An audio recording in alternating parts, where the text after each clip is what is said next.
Bonjour a tous, buenos días a todos. Ya tenemos el resultado del concurso de la francofonía. Lo mantuvimos este año en el marco de la pandemia, pero a través de las redes sociales y tuvimos mucho éxito, muchos participantes.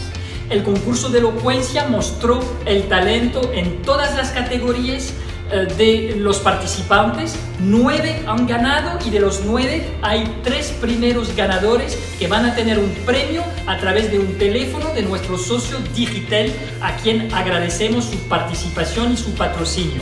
La francofonía sigue más vigente que nunca en Venezuela, con nuestras alianzas francesas y con la embajada que apoya e incentiva muchos eventos a través de las redes sociales principalmente y cuando lo será permitido con presencia física.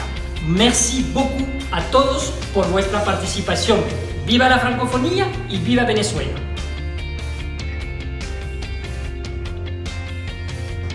Bonjour, je m'appelle Victoria, j'ai 15 ans, je suis vénézuélienne et j'adore apprendre les langues. Avec le français, je rêve d'un monde meilleur. De nos jours, les gens portent beaucoup plus d'attention à l'aspect matériel, comme avoir un téléphone de technologie avancée, un ordinateur portable, les chaussures et vêtements de marque, des voitures de luxe, entre autres. Alors qu'ils devraient faire beaucoup plus d'attention au côté humain de chaque personne, sans prendre en compte la couleur de la peau, de la religion, de ses opinions personnelles et de ses émotions. J'aimerais un jour voir tous les gens se dire bonjour par exemple avec un sourire plutôt qu'avec de la tristesse. C'est un vrai plaisir d'écouter une langue si belle comme le français en étant conscient. Donc imaginez-vous comment doit-elle s'écouter en étant inconscient, c'est-à-dire endormi. Alors, je vous dis que souvent, dans le français, je rêve. Moi, je m'appelle Jesus Angulo et j'ai commencé à étudier le français quand j'avais 11 ans. À ce moment-là, je ne comprenais l'importance d'apprendre cette langue, mais au fur et à mesure que je l'apprenais, je me suis aperçu de la ressemblance qu'il y avait entre l'espagnol et le français et cela m'a aidé à mieux apprendre ma propre langue maternelle. Maintenant, j'ai 16 ans et je sais qu'apprendre une langue est un procès pas si long, mais surtout que le plus important c'est d'internaliser tout ce qu'on apprend.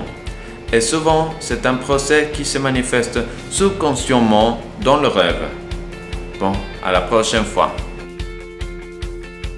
Bonjour, je m'appelle Valéria Trillo. J'étudie à Juan 23. Avec le français, mon rêve c'est chanter. La francophonie, c'est aujourd'hui et pas demain. Promouvoir l'éducation, sachant le futur des gamins. On aura de formation pour être de futurs champions. Respectons les traditions de liberté et des droits de l'homme.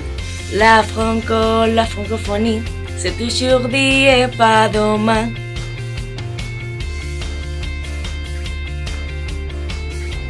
Bonjour, le français, je rêve. Le français représente un monde entier, ce qu'on appelle le monde francophone. La langue française s'ouvre devant nous et nous montre une très grande puissance linguistique, historique, littéraire et géopolitique aussi. La langue de Molière est donc un rêve réel, plein d'opportunités pour se développer personnel ou professionnellement. Par exemple, des stages, des études spécialisées ou des postes de travail dans un pays francophone, dans n'importe quel continent. Je vous invite donc à étudier, à améliorer, à partager, mais surtout à rêver le français. Je m'appelle Israël Bustos, je suis étudiant de langue vivante à l'Université des Andes au Venezuela et je vous remercie. Au revoir. Français, je rêve de toi comme l'on rêve d'amour, des délices de nuit ou de la caresse du jeu.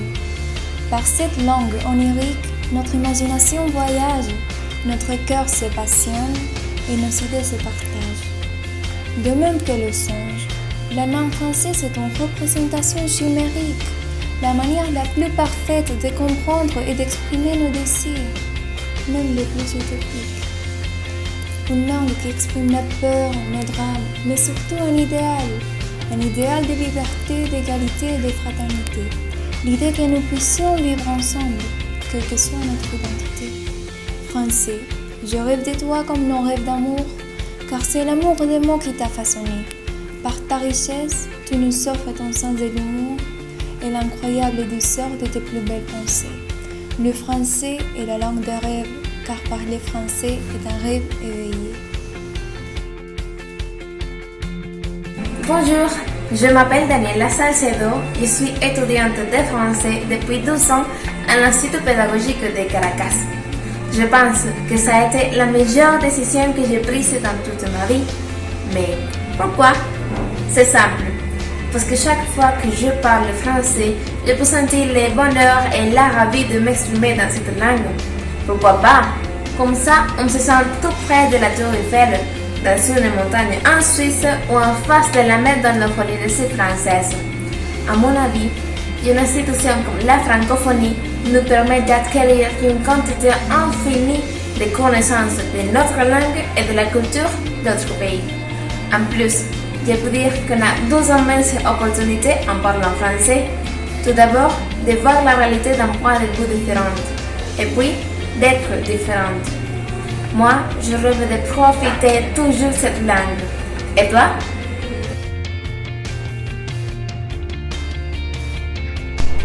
Et si nous faisions une vidéo de la francophonie? Pourquoi pas? Ah bon? Mais je trouve que ça c'est un peu quiche quand même. Mais pas du tout. C'est génial. En plus, nous pourrons devenir célèbres. Bon, quel est le sujet? Cette année, nous partons de l'idée. Le français, je rêve. Bon, mais vous avez déjà pensé quelque chose? Oui. Si nous parlons de rêve, nous pouvons parler de la raison pour laquelle nous avons décidé d'apprendre la langue française. Oui, mais pourquoi est-ce que nous avons décidé de le faire? Parce que nous aimons les langues et notre rêve, c'est d'aider les personnes à se connaître. Alors que l'apprentissage de la langue française peut enrichir la vie des autres et contribuer à qu'ils s'entendent mieux comme des êtres humains. Bravo! C'est ça, les Français comme le véhicule de la paix et la tolérance. C'est bien, mais vous savez, si nous faisons une présentation simple, ça sera un peu trop cliché. Donc, nous devons faire quelque chose de différent, genre un dialogue. Un dialogue avec moi-même? Mais bien sûr, pourquoi pas? Pourquoi pas? Le français, je rêve. Si je dois vous parler du français, je dois vous dire que le français, c'est spécial, c'est une langue magnifique, c'est une langue précieuse. C'est grâce à cette langue que j'ai découvert que j'avais une nouvelle passion et que je fais de cette passion un mode de vie. C'est pourquoi je suis devenue professeure de langue. Je motive tous les jours mes élèves et nous, ensemble, partageons des connaissances en langue française. C'est aussi grâce à cette langue que nous pouvons construire de nouveaux ponts, que nous pouvons partager de nouvelles connaissances, que nous pouvons faire de nouveaux amis, que nous pouvons franchir des barrières et le plus important, que nous pouvons apprécier chaque jour de plus la différence culturelle. Donc pourquoi ne pas en rêver? Un garçon qui ne peut pas vivre sans Instagram, un vieil homme dont les fils ont émigré en Europe. À l'Alliance française, ils s'intègrent tous dans un groupe qui, arrivant à une première classe de français, devrait sentir qu'il franchit un seuil culturel. Moi, le professeur, jeune, avec l'air d'être inexpérimenté, comme si je venais tout juste de terminer le lycée, je me tiens devant ce groupe, je connais ses attentes et je comprends ma responsabilité. Je comprends aussi que personne n'est dans ma classe pour s'ennuyer comme si c'était des mathématiques et que je ne suis pas un sexagénaire qui met des équations sur le tableau. Ainsi, le groupe se laisse charmer par ce monde fascinant qu'est la francophonie. Moi, je me laisse transporter par l'énergie de ma classe et je reviens à mes rêves d'étudiant universitaire. J'accapare toutes les caméras à l'ONU ou dans une ambassade et, aussi charmé que mes élèves, j'enseigne.